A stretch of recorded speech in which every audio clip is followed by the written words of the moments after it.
โอ้นี่เดเต่าทุกคนตายผ่าบัดข่อยกังล้างเต่าประสัน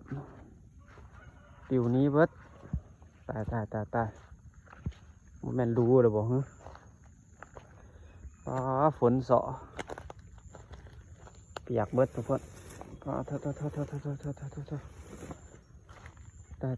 ยโอ้ข้างพี่รู้เบิดทุกคนอ๋อโทษอืมตายรู้เบิดฝนเห็ดมันเจือน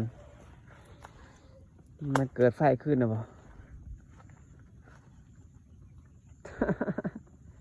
เต่าห้ากระปิดได้2 มื้อ